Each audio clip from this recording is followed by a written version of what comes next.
And this collaborative publishes a book of short stories every year on International Women's Day.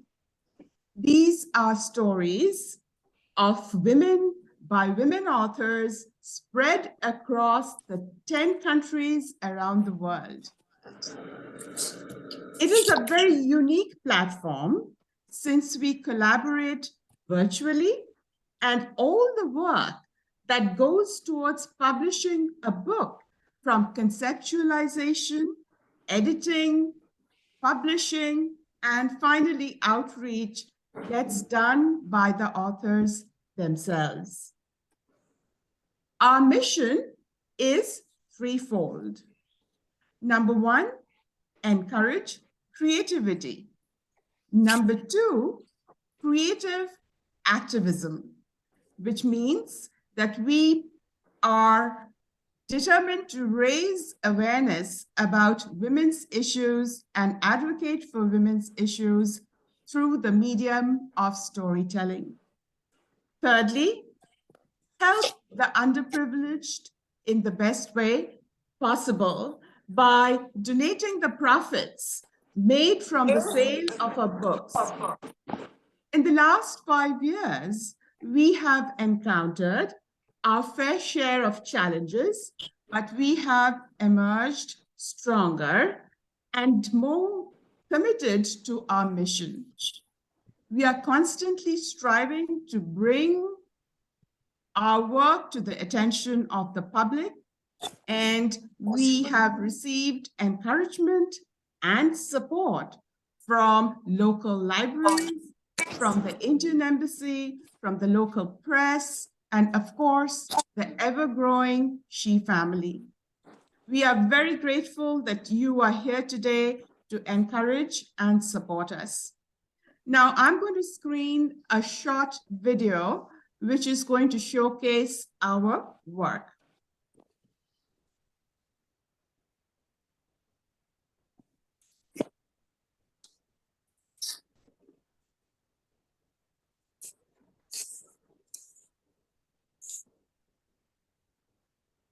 Sreyoshi, I need to share the screen. It's disabled. Okay, 1 second.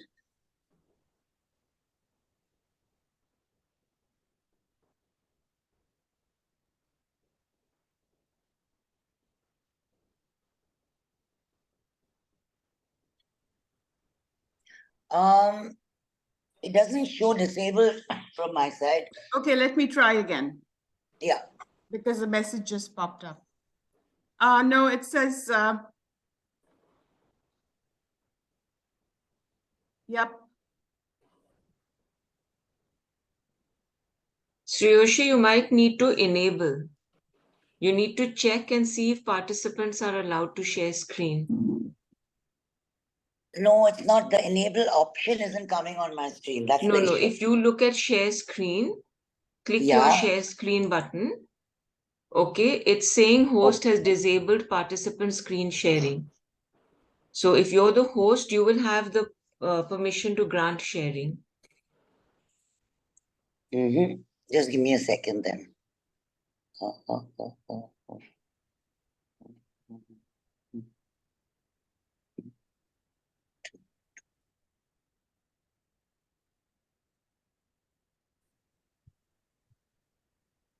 No, sorry, I'm not getting it here. Wait, I'll check the security settings.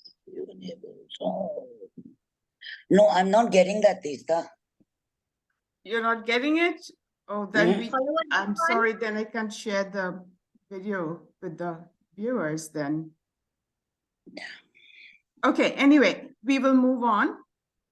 If we can't do that, hopefully we will be able to show you the video at some other point. So I'm going to turn to Debaleena. Debaleena is going to be our first speaker. She is a fellow author and she has contributed to She Seeks. And She Seeks is a book which showcases the woman's mind. And essentially, the idea is that a woman's mind is her biggest and strongest asset. The stories draw on the themes of nostalgia and mystery. As you all know, you've read the book. And Debaleena, over to you.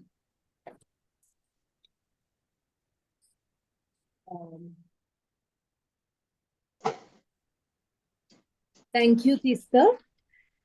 A happy day to all of you. She is about us. The woman always hailed as a wonder, but more often than not left wondering about her entity. In this fifth publication of She Publications, the collection of short stories She Seeks has the themes nostalgia and mystery, as Teesta said. This is an unusual coming together of themes that are perhaps the crux of the question as well as the answers in every woman's life in some way or the other.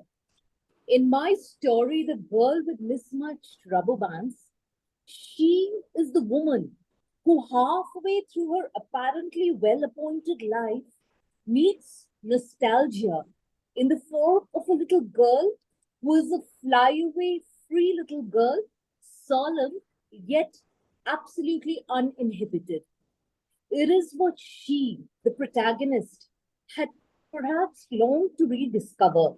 The girl with mismatched rubber bands and no appearances to maintain. She stands before the child and looks longingly at this nostalgia.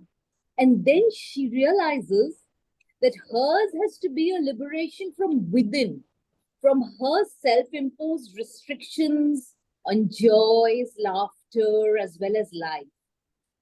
The little girl reminds her of the joys she had allowed herself long ago. And she knows that mismatched rubber bands were not about careless choices, but about being carefree yet caring. I will just read the conclusive bit from my book to support the title. Today, I would make a messy ponytail with mismatched rubber bands. Nostalgia? Maybe. Return? Maybe. Answers? No, I did not need answers. You see, mismatched rubber bands cannot hold together crisp, clear answer sheets. Then I took her by the hand and we walked to eat the extra cupcake. The stars gleamed amongst the fallen white flowers. Little me and I would gather them. Thank you so much. I would like to hand over to Radhika, my friend and co-author. Thank you. Thank you, Debbie. I'm aware we're very short of time, so I'm going to speed through what I want to say and say it very briefly. But to begin with, can I just say what a great experience this whole period has been, from the day I was contacted by Brinda till today, coming together to write, edit, and publish this book. The behind the scenes activity, which has been frenzied and so full of camaraderie. The opportunity to be a part of this network has meant a lot to me. It has given me the kind of confidence and boost that I actually required to bring out the writer in me, as it were. I mean, every woman carries within herself a special treasure trove of stories. She is actually shaped by all the incidents that, that she has grown up with. Each one of us here is like that. And these are the experiences which enable us to play all the different roles we do. We play in our lives, mother, sister, daughter, and so on. But to tell these stories is a special art and a craft. Everyone has the stories, and all of us have grown up hearing so many stories. I myself have been privileged to come from a family of inspirational storytellers. From my mother, who lost her own mother to cancer at the age of 14 and had to become the lady of the house overnight, from a wild teenager, as it were, to a mature woman looking after 5 men in the house. To my sister, who has been such a brave, creative person all her life. To my grandmother, the biggest inspiration of all. She was widowed at 35 and brought up 5 children, and the adventures she had, all of these have somehow been absorbed inside me and have turned me into the adventurer and storyteller that I did become. And that's where my story, Kidnapped, comes from. It is a true story. I have tempered it a little bit. It was actually worse than what you read, if you have read the story. But the fact is, it happened when I was a lissom young lass many years back. I took those risks and I continue to take those risks. And I hope you liked the story. If you haven't read it, I would urge you to read it. I've read it. I've read Yeah, it. thank you. Yeah, Thank we you have. so We have. Thank you so much. But you know what? These experiences have given me this great faith in our country. The people of our countries, particularly in the villages, but generally the fabric of our society is so strong. That's why India is still India, despite all the problems that we are facing. And I am very proud to be living in this country, being an Indian woman author, and I'm very thankful to She and those creative publishers for this opportunity. And let me wish all of us good luck for the future. I'll stop here now and maybe we can pick up the conversation later in this period. Thanks. And I will hand over to Sreyoshi now. Hi, thank you everybody for joining in because and we're really, really blessed that we have friends like you all, because this entire session wouldn't have been possible without any of you. So thanks again. Now, if you read my story, I had this, I don't know, some kind of a magnetic pull towards the word Goduli and dusk. Of course, I prefer Goduli. And there were two things I wanted to tackle in my story. One was patriarchy, and that's something I really feel very strongly about. And because I feel it's something in society which we need to, in our own little way, bring about a change gradually. And the second thing was the women who are looked down upon because of the work they do.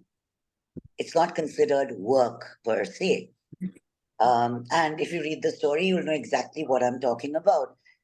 And in my story, the protagonist is a child of such a woman who was a victim of patriarchy and a victim of having had her mother looked down upon. I'll just read one paragraph of a poetry which keeps me going when the going is tough. And I'm sure you've heard about it or read it. It's by Maya Angelou, the phenomenal woman. The last paragraph says, "Now you understand just why my head is bowed. I don't shout or jump about or have to talk real loud. When you see me passing, it ought to make you proud. I say, it's in the click of my heels, the bend of my hair, the palm of my hand, the need for my care, because I'm a woman, phenomenally a woman." My request to all of you is, anytime you're feeling low, you feel you haven't done enough, you feel you could do more, do remember you're phenomenal. Thank you, Brindarika. Thank you, Teesta. Thank you, Falea. And my special thanks to Abhilasha, who hasn't joined us today, because she kind of took my story from what was in my head, which was not worth publishing, and made it part of this book. Thank you so much, the She team. And let's keep the She banner flying high. Thank you, everybody. Brindarika, over to Teesta, over to you. Thank you, Sreyoshi. That was wonderful. Thank you, Radhika. The stories about the women in your family was absolutely captivating. And Debaleena, once again, you bring home the point that women can reinvent themselves. Now, I turn to a slate of speakers. They are multi-talented women. They are doing fabulous work. They are writers, authors, artists, filmmakers, singers, philanthropists, you name it. So without wasting any time, I will call on our slate of speakers. I will start with Rajni Dhanuka. Rajni, are you here? The floor is all yours.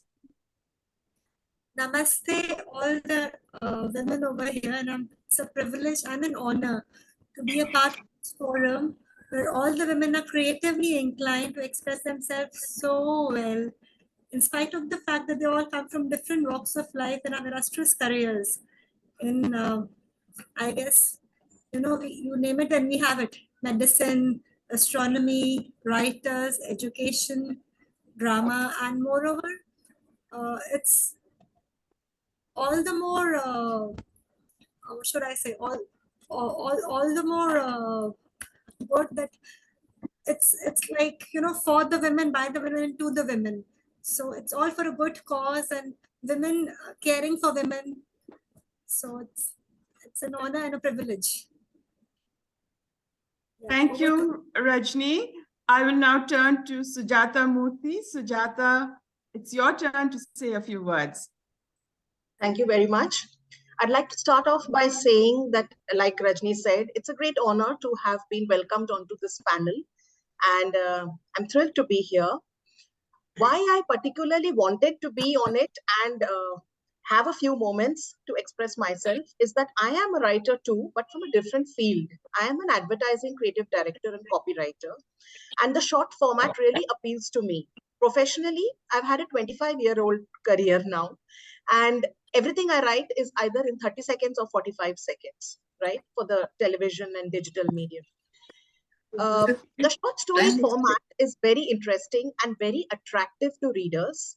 I think women have a lot to say, but I really applaud the authors for being able to tell their stories so concisely in these short story formats.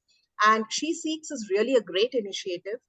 I love the fact that the proceeds are going to charity. So not only are we encouraging women writers from all fields and all walks of life to express themselves, because women are, instinctively a little shy.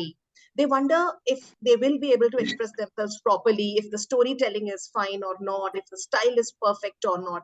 But if you were to look at it, the literary field in India, many of the very successful authors, I would go as far as to say, without actually, having a source to fall back upon, but many of our leading authors are women, and they write so well. So I am so happy for this platform to encourage other women who are writers or non-authors as well to express themselves and put forward their thoughts, and gain the confidence that comes with having their work published. And of course, the proceeds going to charity is a wonderful initiative. I am so happy about it. So thank you for having me here. Thank you, Sujata, for your encouraging words. Shormishta Dasgupta, it's your turn next. So I'm so happy to be here and actually very honored, humbled as well that I've been asked to be a part of this beautiful session. Now I'm interested in both nostalgia and mystery, especially nostalgia when it comes to whatever little writing I do, and mystery when it comes to reading. I just love good mysteries. If you give me permission, I would like to share something I've written on nostalgia. Just a little bit. It's a very small poem because I'm essentially a poet. If it's okay with you, I'll go ahead and share. Absolutely. Please Absolutely. do, Please go ahead. Yeah. What is nostalgia? A kaleidoscope of memories, trembling into shapes of all size and color. The fragments coming together to make a meaningful whole. Is nostalgia my mother's warm smile as she waits by the car? Cakes and cookies specially baked for the prodigal daughter, starved in equal measures for food and love? Is nostalgia then my father's face, bright in the joy of giving, shimmering silks from Gariyahat, sweets from Jugals? Aren't they good? Do you love them? As he seeks confirmation of his perfect choice. Or is nostalgia my little brother, running down the stairs, eyes sparkling at the sight of the G.T. Edson or Louis L'Amour, picked up from the old lending library near Newmarket? Is it nothing then but a short trip down yesterday's pathways to see the realities of a different tomorrow? And is it, at the end of the day, my own young eyes staring back at my later, older self through the mirror that is my mind? Is nostalgia then the light from my past, guiding me through endless tunnels of gray to a new kaleidoscope of the colors still to come? Thank you so much. Thank you so much, Shormishta. I know your poetry very well through Calcutta Bonds. So that was absolutely marvelous. Mrs. Shukla Lal, it's a great privilege to have you. You are the elder in the room, and it's wonderful to have you on the panel. Please go ahead. We are waiting to hear from you. Hello. Thank you so much for inviting me. Though none of my stories are in this beautiful book that you have brought out, She Seeks. I've gone through it and I'm very impressed. Now, I'm also full of nostalgia at the age of 80 when it was the 70th Independence Day of our country. And I suddenly had a flash. And I was only 10 years old when partition took place. And I had a flash of what kind of India was rebuilt after partition and the India in which I was brought up. And then my children were brought up. And there is a wave of change coming. So I had this urge to write because I speak a lot. So my children always have said that, Mom, as you speak, you write. It will go down very well. So I wrote Floating Logs. This is about Calcutta, the Brown Sahib, Calcutta. And this is Rano Pulo, the actual partition and the tragedy and then the rebuilding of these protagonists that I have. And mainly in my books, the women are strong. And I got that inspiration, and it's all fiction, though the incidents in, say, Rano Pulo or even in Floating Log, they are in the public domain. But the inspiration that I got is the family from where I come. My grandma, now I'm taking you back in the time when Jallianwala Bagh incident took place. My grandma, she was the one who got this inspiration that education is very important for women. So she saw to it that her girls were also educated. And my father looked after my mother and his own mother to see that they got educated at home. And their reflection has come through the characterization of the women in my books.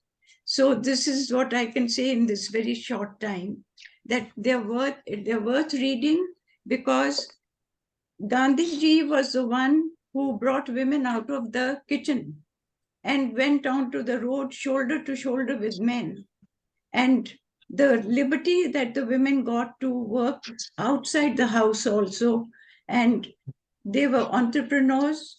This one is two girls from different backgrounds in Amritsar, and they became entrepreneurs. And this one, my protagonist, is a hero, but a very, very enlightened man who had 3 loves in his life, and how very balanced the life was, to see and encourage his women to be what they truly are. So this is full of nostalgia. Thank you so much. Thank you, Mrs. Lal. That was absolutely riveting. And thank you for reminding us where we come from.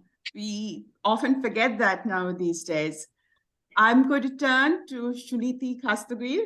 Please go ahead. Teesta, yes. Sorry, may I just come in for 1 second with the housekeeping point, and then we'll hand over to Suniti. The thing is, this call had only been scheduled for 40 minutes. If the group would like to extend it, if we are at 28 minutes now, then we will send a fresh link when this one gets cut off. So I just wanted to ask if the group would like to continue. Yeah, from my side, I can't continue, but y'all can go on. I'll have to leave. I have another. Okay. What about everybody else? I think it should be fine for the others. So let the others just quickly say yes or no. Yeah. We'll send you the fresh link on WhatsApp in a moment. Yeah. And so if this So gets is just so if this is one of those 40-minute calls, you actually can just connect back on the same link. we failed to do that, I think. Okay, all right. Okay. Yeah. So Sorry. I think we are fine to come back, but Thank for about half an hour. Yeah. I think do it, yes. Okay. All right. Right. Okay, thank you. So I'm going to turn to Shuniti Khastagir. Please go ahead and give us your point of view. Good evening, beautiful ladies, and thank you for inviting me. And special thanks to Debaleena for inviting me. And when I left my corporate world, I had a bucket list, and one of them was to paint, and the second one is to creative writing. I've done a lot of business writing of DPRs and also, website designs and all that. But it has been so till now my storytelling has been through art. But when I got Debaleena's and your books and all, and I read it, I think all of you ladies who've written has now given me a little bit of strength and inspiration to try creative writing. So thank you for inviting me. You all are all great inspirations. That maybe my second on my bucket list will happen sometime after your blessings and inspiration. And okay, so what Debaleena told me is that I come from a family where actually a very traditional Bengali family, but somehow I've been born with this luck where women were not taken as different from men. In fact, my brother and my father and my cousins was complaining that it is more women's live in this family than men's live, that we were the bosses. But what I thought that is that there's a lot of nostalgia and all, but I feel passionately about it is that we are born with this embryonic advantage that we never had to think about our future or meals, and so when we have achieved, we've had an advantage of being born in this kind of family where education, clothes, food, books, everything was taken for granted. We never had to worry. So when I was reading Debaleena's story about this little girl with 2 plaits, I was remembering this girl waiting in the rain, panicking, and my mother and I were waiting in the rain also in front of the ashram. And she was desperate to get into school, but the exams, but it was raining, then she would get wet. So my mother said, "Why are you crying?" So she said that this is it, I'll miss my exam. So there was a store nearby. She bought an umbrella and gave it to her. Since then, that child would always wait for us and say hi, hi. And then slowly my mother started encouraging her through books and whatever we do for education. But suddenly, after years, I suddenly saw that girl as a Ganga, the flower girl who sells early morning from 4 in the morning, selling flowers in the ashram. These are the women I call are the really women of strength. Because today she had to sacrifice her education because she got married to support the family. She even supported her widow, when her sister died, she even took care of the 4 children. So she had to bring up with an alcoholic husband and who was a wife beater.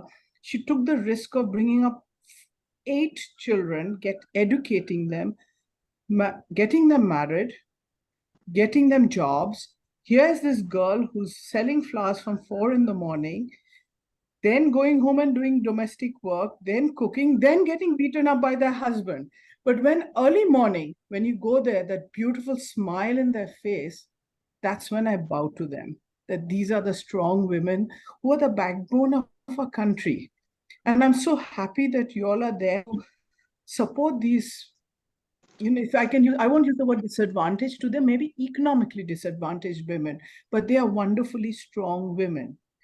And that is where I realized the strength of a woman comes when we always assume that the strength of a woman is what is on their visiting card, what is their degrees, what is the kind of money they have, and what is it.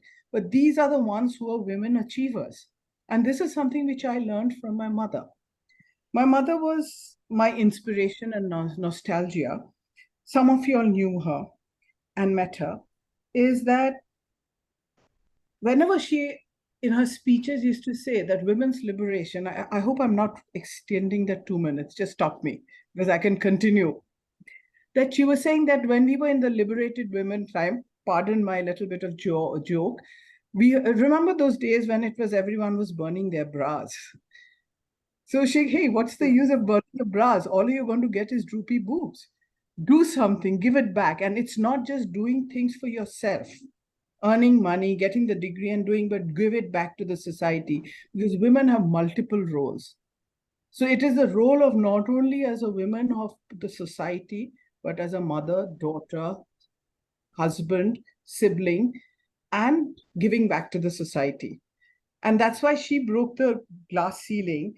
And in her memory, now I'm starting a foundation and what seek your blessings of spending the women's rights. She used to write these little books on women's rights in simple Bengali and Hindi and distribute it free in the villages, so that the woman knows that, okay, your husband cannot get another wife without formally divorced. You are still entitled to maintenance.